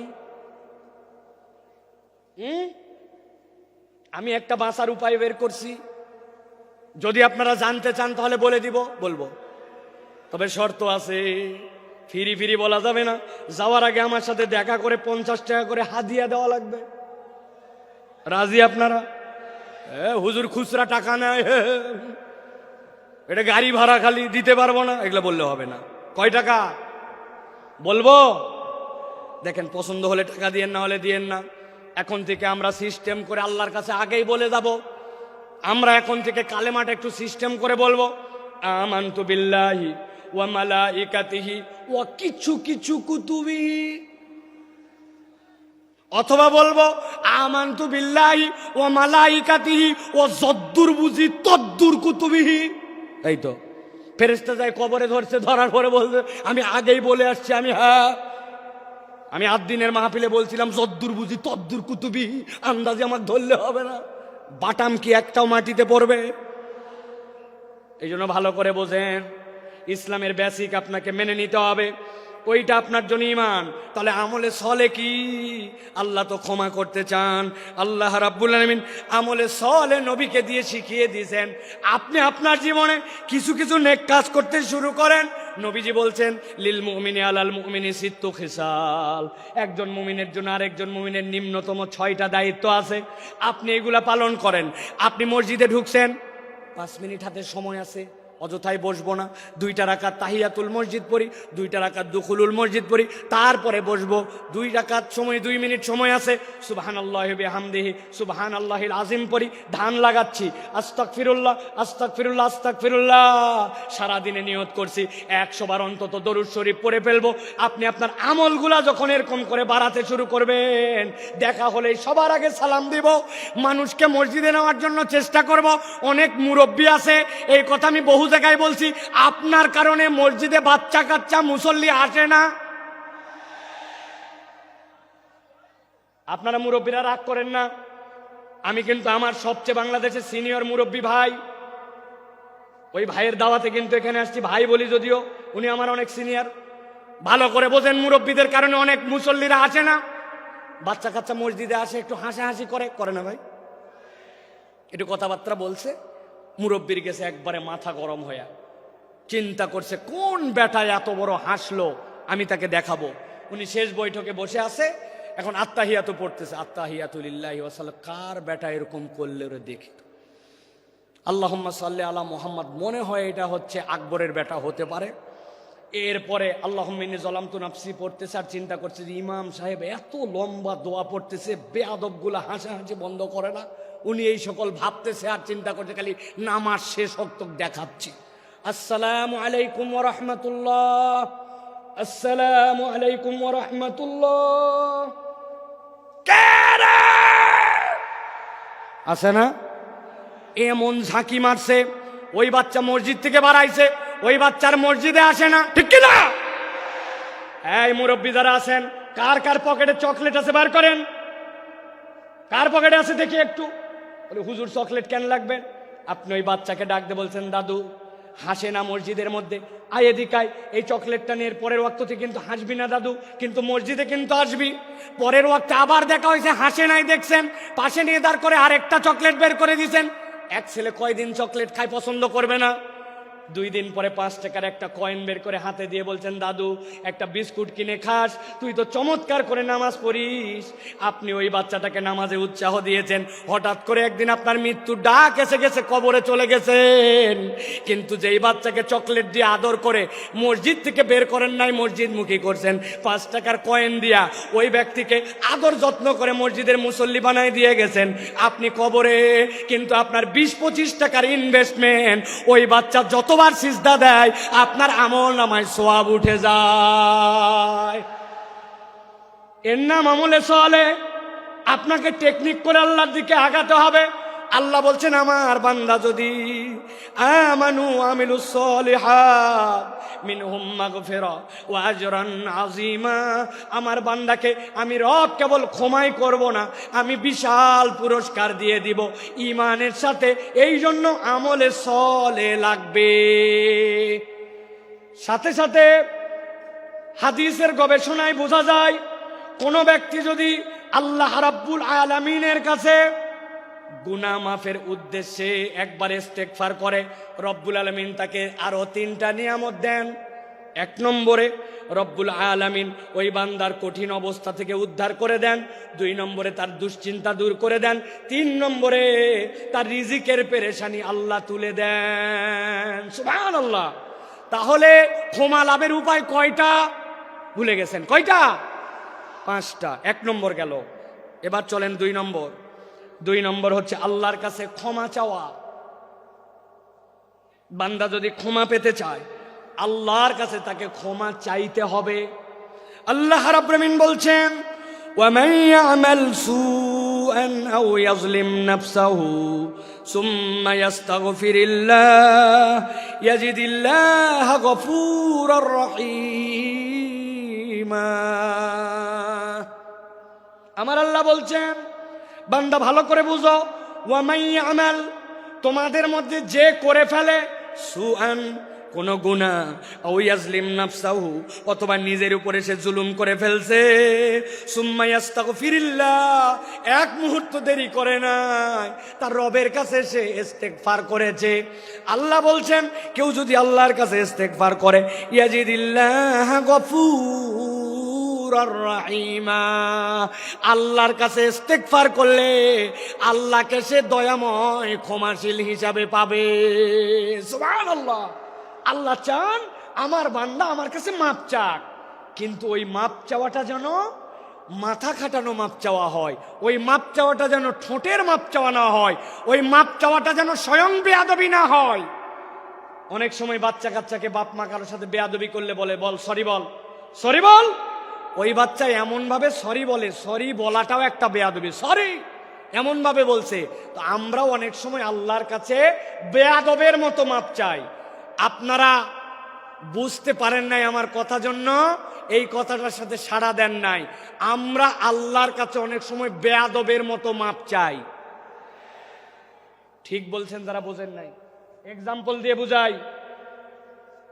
ইমাম সাহেব সালাম ফিরাচ্ছে, খেয়াল করেন, আসসালামু আলাইকুম ওয়া রাহমাতুল্লাহ, নামাজ শেষ। আসসালামু আলাইকুম ওয়া রাহমাতুল্লাহ আছে। আপনি কি বলছেন আল্লাহর কাছে? আরেকটা বুঝায়, এমপি সাহেবের কাছে গেছেন, একটা চাকরি দরকার আপনার ছেলের জন্য, সুন্দর করে যাই এমপি সাহেবের কাছে বলতেছেন, মাননীয় এমপি সাহেব আপনার কাছে আসছি, আমার ছেলের কাছে চাকরি দরকার, জরুরি ভিত্তিতে আপনার অনেক ক্ষমতা আছে, চাকরি দরকার, মেহরবানি করে দ্রুত আমাকে চাকরি দেবেন, আসসালামু আলাইকুম রহমতুল্লাহ। এমপি সাহেব বলছে, পাগলটা কোত্থেকে আসছে রে, এটা আস্তা বেয়াদব। কথা বললেন না, অত দূর গেলাম না, আমি হুজুরের কাছে আসছেন, হুজুর আমার ছেলেটা অসুস্থ, আমার ছেলের জন্য আপনি দোয়া করবেন, মেহরবানি করে আসসালামু আলাইকুম রহমতুল্লাহ। হুজুর বলবে, কি রে পাগল না ছাগল রে, আমার কাছে এত জোরে এসে দোয়া চাচ্ছে। আপনি হুজুর, আপনি এমপি সাহেব, আপনি লোকের কাছে যদি এরকম করে চান, তাইলে ওই লোক আপনাকে বেয়াদব বলে। আর আল্লাহর কাছে আমার প্রয়োজন, কিন্তু আমি এমন ভাবে আল্লাহর কাছে চাই, 2 মিনিট হাতের সময় নাই, মনোযোগ দিয়া কায় মনোবাক্যে দিল লাগায়া আল্লাহর কাছে সিজদায় পড়ে 5 মিনিট 10 মিনিট ধরে কেঁদে কেঁদে আল্লাহর কাছে আমরা মাপ চাই না, অথচ আমার গুনাহ খাতার কোনো শেষ নাই।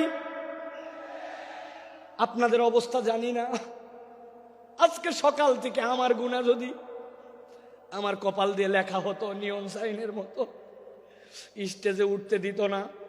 অনেক মুরব্বী মানুষ মনে করছে বোধহয় মুরব্বীর দাড়ি পেকে গেছে, গুনাহ নাই।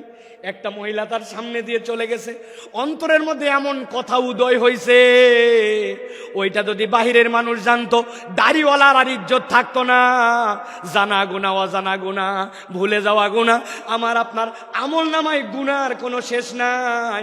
কিন্তু আল্লাহর কাছে কায় মনোবাক্যে দিল দিয়ে 5 মিনিট চাওয়ার মতো সময় নাই, ঠিক কিনা? এই জন্য বলছি, আমি এমনি এমনি বলি নাই যে আল্লাহর কাছে বেয়াদবের মতো চাওয়া যাবে না। ক্ষমা চাওয়া মানে কি খালি আস্তাগফিরুল্লাহ আস্তাগফিরুল্লাহ আস্তাগফিরুল্লাহ, এটা নয়। আপনি দিল থেকে অনুতপ্ত হইয়া আল্লাহর কাছে চাওয়ার মতো যদি চান, আমি মাঝে মাঝে বলি, আপনাদের কাছেও বলি, ও ভাই আপনার নামাজটাকে একটু সুন্দর বানান। আমি নামাজ সুন্দর বানানোর জন্য একটা শুধু পরামর্শ দেই, আজকের থেকে শপথ নেন, আপনার জামাত ছাড়া ব্যক্তিগত যত সুন্নত নফল আমি 7 তাসবির নিচে রুকু সিজদা আর দিব না। রাজি? সুবহানাল্লাহ সুবহানাল্লাহ সুবহানাল্লাহ সুবহানাল্লাহ সুবহানাল্লাহ সুবহানাল্লাহ, এরকম 60টা তাসবিহ পড়ব রুকুতে, সুবহানা রাব্বিয়াল আযীম সুবহানা রাব্বিয়াল আযীম সুবহানা রাব্বিয়াল আযীম, এরকম করে 60টা তাসবিহ রুকুতে, 60টা তাসবিহ সিজদাতে। আমার নফল ব্যক্তিগত নামাজ আজকের থেকে 60টা তাসবিহর নিচে হবে না। রাজি আছেন ইনশাআল্লাহ? হঠাৎ করে উঠে গেছি 3 বার পরে, রেগুলার অভ্যাস, আবার টাইট করছি পরের রাকাত থেকেই, না আমি তো 7 তাসবিহর নিচে উঠবো না। আমি আল্লাহর কসম করে বলতেছি, আপনার নামাজের 50% সুন্দর হয়ে যাবে। তাহলে 2 নম্বর আল্লাহর কাছে ক্ষমা চাওয়া, 3 নম্বরে আল্লাহর কাছে তওবা করা। বলেন 3 নম্বর তওবা করা, বলেন। অনেকে বলবেন হুজুর ইস্তেগফার আর তওবার মধ্যে কি পার্থক্য? একটু আগেই তো বললেন ইস্তেগফারের কথা, ক্ষমা চাওয়ার কথা, তাহলে তওবার মধ্যে পার্থক্য কি? তওবার রকম আছে 4টা, দীর্ঘ আলোচনা, সেদিকে যাব না। কিন্তু তওবার মানেটা ভালো করে বোঝেন। আল্লাহ কোরআনে বলেছেন, তুবু ইলাল্লাহি তাওবাতান নাসুহা, তোমরা আল্লাহর কাছে তওবা করো, তওবাটা যেন নাসুহা হয়। কি হয় নাসুহা মানে কি? আরবিতে নাসুহা শব্দটার উৎপত্তি স্থল 2টা, হয় নাসাহাতুন বা নাসাহাতুন। পেটের মধ্যে বাচ্চা, শাশুড়ি মা চিন্তা করছে আমার মেয়ের ডেলিভারি হবে, বাচ্চা কাচ্চার জন্য কাঁথা সেলাই করা লাগবে, এই ছিঁড়া লুঙ্গি, এই চাদর, অমুক কাপড়, এইগুলা জোড়া দিয়ে দিয়ে কাঁথা বানায়, ঠিক কিনা? ভালো করে মনে রাখবেন, নাসাহাতুন মানে ভাঙ্গা সম্পর্ক জোড়া লাগানো, আর নাসাহাতুন মানে ফেরত আসা। আল্লাহ বলছেন, আমি আমার বান্দাকে দেখতে চাই অতীতের জন্য অনুতপ্ত, ভবিষ্যতে আর করবে না, আল্লাহর সাথে সম্পর্ক ছিন্ন হয়েছিল জোড়া লাগাবে আর আল্লাহর কাছে ফেরত আসবে। একবার যদি তুমি তওবা করতে পারো, আল্লাহ বলছেন আমি তোমার সব গুনাহ খাতা মাফ করে দিতে রেডি আছি। আল্লাহ কোরআনে বলছেন, ওয়া হুয়াল্লাযী ইয়াকবালুত তাওবাতা আন ইবাদিহি ওয়া ইয়াফু আনিস সাইয়্যাত ওয়া ইয়ালামু মা তাফআলুন।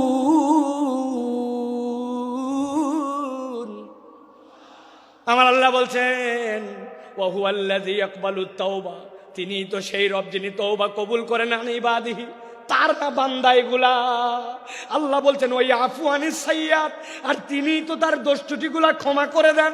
ওই আলামু মা তাফালুন। যুবক রে, মোবাইলে এমবি কিনে রাত্রে কি দেখেছো? বাহিরে জুব্বা টুপি লাগায়া ঘুরছো, মানুষ হুজুর হুজুর বলছে, কিন্তু নামাজের অবস্থা কি ছিল, আমলের অবস্থা কি ছিল, ভিতরের অবস্থা ছিল কেউ জানে না। আল্লাহ বলছেন মৃত্যুর খাটলি সকলের কাছে লেগে যাবে, কিন্তু আল্লাহ সব জানেন। আল্লাহ চান আমার বান্দাকে আমি ক্ষমা করে দেই। এই জন্য আল্লাহ বলছেন বান্দা যেন আল্লাহর সাথে ভাঙা সম্পর্ক জোড়া লাগায়, আর আল্লাহর কাছে যেন বান্দা ফেরত আসে। সুবহানাল্লাহ। ভাঙা সম্পর্ক জোড়া লাগায় তওবা করে করে যদি আল্লাহর কাছে ফেরত আসে, আল্লাহ কেমন পছন্দ করেন। নবীজি বলছেন এক লোক মরুভূমির পথে রওনা হয়েছে, উটের পিঠের মধ্যে তার খাবার। 7 দিনের রাস্তা ধরেন, অর্ধেক পেরিয়েছে। যেই না অর্ধেক রাস্তা পার হয়েছে, যাওয়ার পরে একটু গাছের নিচে ক্লান্তি আসছে, ঘুমায় গেছে। ঘুমায় যাওয়ার পরে ঘুম থেকে উঠেছে, উঠার পরে দেখে হায়রে আমার যে খাবার সহ উঠ ছিল, উঠ নাই, উঠ পালায় গেছে। মরুভূমিতে যদি কারো উঠ পালায়, ওই উঠ আর ফেরত আসে না। ওই বান্দা জানে সামনে 3 দিন যে আগাবে এই তার ক্ষমতা নাই। মরুভূমি যে গরম, একদিনে শেষ হয়ে যাবে। পিছনে যে বাড়িতে ব্যাক করবে সেই সুযোগ নাই। ওই লোক তো ঘাবড়ায় গেছে, নিশ্চয় এখন নিশ্চিত আমার মৃত্যু।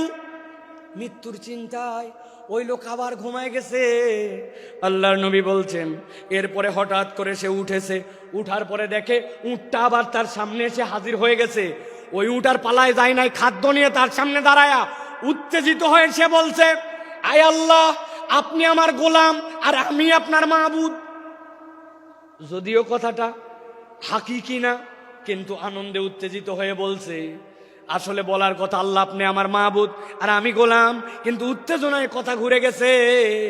নবী বলছেন হারানো উট পেয়ে উটের মালিক যেরকম খুশি হয়, কোন বান্দা যদি 1000 ভুল করুক না কেন, একবার তওবা করে আল্লাহর কাছে ফেরত আসে, আল্লাহ এর থেকে অনেক বেশি খুশি হয়ে যায়। সুবহানাল্লাহ বিহামদি। এই জন্য প্রিয় ভাইরা, আল্লাহর কাছে তওবা করে আমাদেরকে ফেরত আসতে হবে। তাহলে 1 নম্বর ঈমান এবং নেক আমল, 2 নম্বর আল্লাহর কাছে ক্ষমা চাওয়া, 3 নম্বর তওবা করা, 4 নম্বর তাকওয়া অর্জন করা। কি করা? তাকওয়া অর্জন। আল্লাহ বলছেন ইন্নাল্লাযীনা ইয়াখশাউনা রাব্বাহুম বিল গায়ব লাহুম মাগফিরাতুন ওয়া আজরুন কাবীর, মাগফিরাতুন ওয়া আজরুন কাবীর।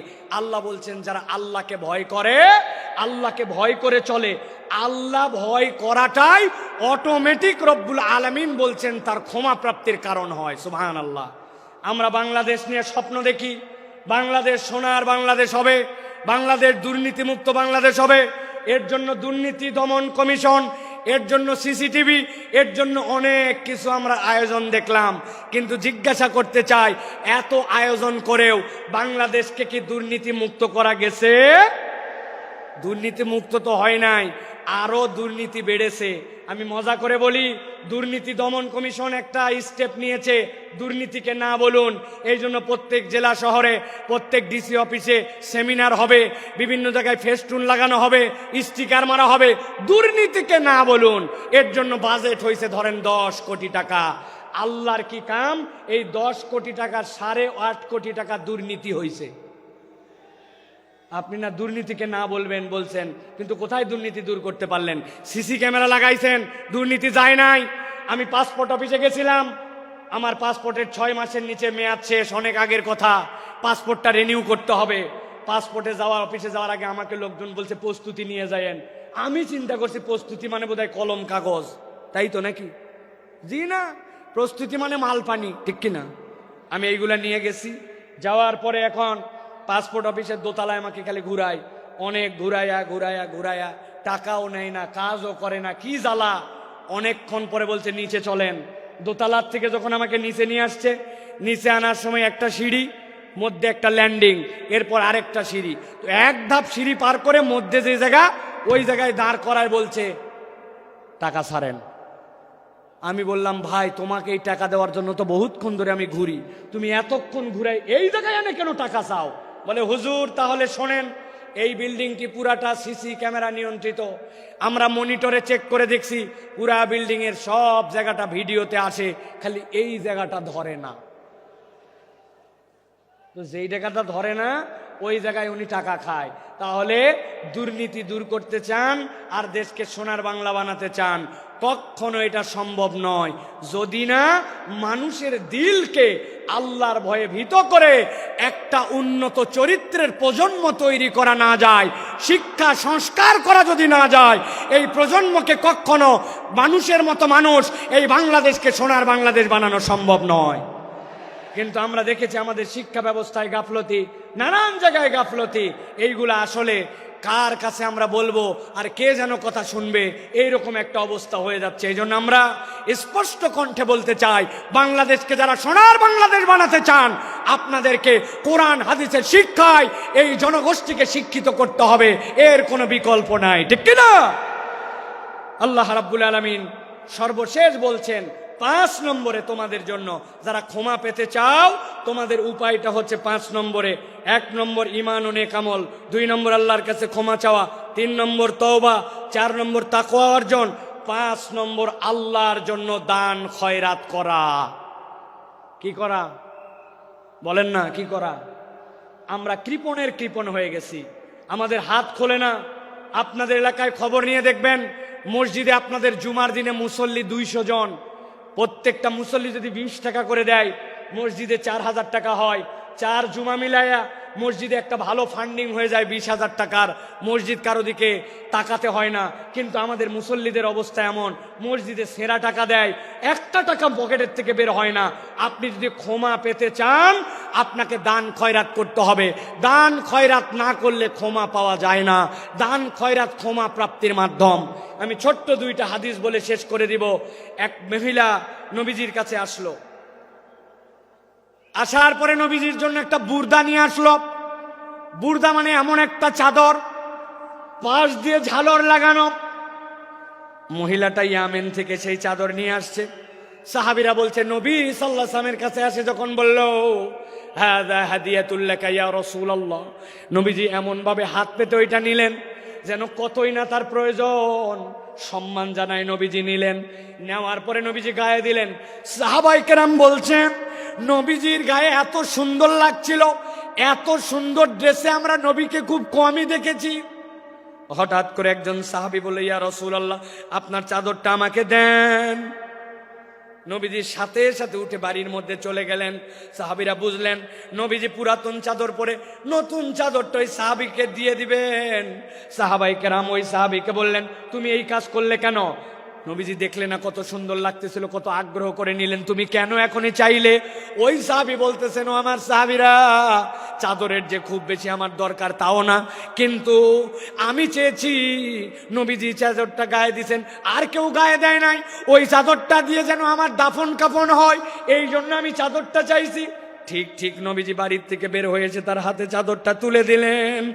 আল্লাহর নবীর কাছে কেউ চেয়েছে আর ফেরত গেছে এরকম কোনো প্রমাণ নাই। এক মহিলা নবীজির জন্য কয়টা খেজুর আর একটা শশা নিয়ে আসছে। যাদের শরীরে এনার্জি পান না, শরীর ভালো হয় না, পেটের অসুবিধা নানান কিছু, আপনি শশা আর খেজুর মিলায় খাবেন, আল্লাহ চাইলে আপনার শরীরকে আল্লাহ চাঙ্গা বানায় দিবেন। নবীজি পছন্দ করতেন, ওই মহিলা নিয়ে আসছে এটা। নবীজি এক বাটির খেজুর ঢেলে শশাটা ঢেলে নিয়ে নবীর কাছে যতগুলা স্বর্ণালংকার ছিল সবগুলা তুলে বাটির মধ্যে ভরছেন, ভরে তার কাছে তুলে দিছেন। ওই মহিলা তো ঘাবড়ায় গেছে, কয় খেজুর আর শশার বিনিময়ে আল্লাহ নবী এত কিছু দিয়ে দিলেন। নবীজি সর্বোচ্চটা দেখায় দিয়ে গেছেন, উম্মতের কাছ থেকে কেউ যেন ফেরত না যায়। সুবহানাল্লাহ। অতএব আপনি যদি আল্লাহর কাছে ক্ষমা পেতে চান, দান খয়রাত আপনাকে বাড়াতে হবে। হযরত আলী কাররামাল্লাহু ওয়াজহাহু, তার অভ্যাস ছিল তিনি যদি আল্লাহর কাছে ইস্তেগফার তওবা করতেন, যতবার তওবা করতেন ততবার সাদাকা করতেন। নিয়ত করছি ফজরের নামাজ আর বাদ দিব না, কিন্তু বাদ হয়ে গেছে। তওবা করছি আল্লাহ আগামী কালকে থেকে ঠিক করব, কিন্তু 100 টাকা পানিশমেন্ট দিয়ে দিছি। আল্লাহর কাছে বলছে আর মিথ্যা কথা বলবো না, আবার ফট করে একটা মিথ্যা বের হয়ে গেছে, নিয়ত করছি 2 রাকাত নামাজ পড়বো আর 100 টাকা দান খয়রাত করব, তওবাও করছি, সাদাকাও করছি। এটা আলী রাদিয়াল্লাহু তাআলা আনহুর চরিত্র ছিল। এই জন্য আল্লাহর কাছে যদি ক্ষমা পেতে চায়, মুসলমানের চরিত্র কৃপণ হবে না, মুসলমানের চরিত্র হবে হাত খোলা। সুবহানাল্লাহ। একটা ফকিরের অনুভূতি বলে আজকের কথা শেষ করব। এক মালদার লোক, তার কাছে এক ফকির গেছে, যে বলছে কিছু দেন। ওই লোক পকেটে হাত দিয়ে দেখে মানি ব্যাগ নাই, বুক পকেটেও টাকা নাই, বিব্রত হয়ে গেছে। আরে আমি তো মানি ব্যাগ ছাড়া জামা নিয়ে বের হয়েছি। ফকির ডাক দিছে, ডাক দিয়ে গায়ে হাত দিছে, পিঠে হাত দিয়ে বলছে, বাবারে সত্যিকার কথা, পকেটে টাকা একদম নিয়ে বের হই নাই, ভুলে গেছি টাকা আনতে, মানি ব্যাগ আনতে মনে নাই, এই জন্য তোকে দিতে পারলাম না। বাবারে এরপরে তুই চাইলে ইনশাল্লাহ তোকে দিব। এই কথা শুনে ওই ফকির দোয়া করতেছে ওই লোকের জন্য, আল্লাহ আপনাকে বারবার মানি ব্যাগ আর টাকা ছাড়া বের হওয়ার তৌফিক দান করুক। ওই লোক ঘাবড়ায় গেছে, কিরে আমার প্রতি কি রাগ করে এই কথা বললো নাকি, বদদোয়া করলো নাকি? যে কোনো একজন আজানের উত্তর দেন, আমার প্রতি রাগ করলো নাকি, বদদোয়া করলো নাকি? বলছে, বাবা তুই এই কথা বললি কেন, যে বারবার আপনি মানি ব্যাগ ছাড়া বের হন? ও বলতেছে, শোনেন, টাকা চাইলে তো কতকেই দেয়, ভালো মনে দেয়, খারাপ মনে দেয়, অনেক টাকা দেয়, কিন্তু আমরা যারা দরিদ্র মানুষ, হত দরিদ্র মানুষ, মানুষ আমাদের সাথে একটু সুন্দর করে কথা বলে না, কেউ একটু গায়ে হাত দিয়ে আদর করে কথা বলে না, টাকা চাইলে টাকাটা দেওয়ার সময় কেমন করে জানি দেয়। আমরা তো একটু ভালোবাসাও দাবি করি। তো আজকে আপনার পকেটে মানি ব্যাগ না থাকার কারণে যে গায়ে হাত দিয়া, মাথায় হাত দিয়ে আদর করে আপনি ভালোবাসা দিছেন, ওইটা আমার অনেক বেশি দরকার। এই জন্য দোয়া করছি, আপনি মানি ব্যাগহীন আসেন, তাহলে আমি আদরটা অন্তত পাবো। বুঝেন, সব সময় সব অভাবী মিসকিন কেবলমাত্র আপনার কাছে টাকা পয়সার ডিমান্ড করে না, ভালোবাসা চায়, সুন্দর কথা চায়, আদর চায়, স্নেহ চায়। এটাও আল্লাহর পক্ষ থেকে বড় একটা দান হিসাবে বিবেচিত হবে। অতএব আচরণ সুন্দর করি, দান সাদাকা করার চেষ্টা করি। ক্ষমা প্রাপ্তির এই 4টা গুণ। আর প্রথমে আপনাদের কাছে বলেছি, আল্লাহর কাছে ক্ষমা প্রাপ্তির তালিকায় ওঠার জন্য, হেদায়েতের রাস্তা পাওয়ার জন্য 2টা সিঁড়ি। এই 2টার সমন্বয় করে যদি আমরা চলি, মৃত্যু আর জান্নাতের মধ্যে আমাদের কোনো বাধা থাকবে না ইনশাআল্লাহ। আমরা তাহলে আল্লাহর কাছে এই কথাগুলি অনুযায়ী আমল করার চেষ্টা করব তো ইনশাআল্লাহ। ইনশাআল্লাহ আল্লাহ কবুল করুন, আল্লাহুম্মা আমিন।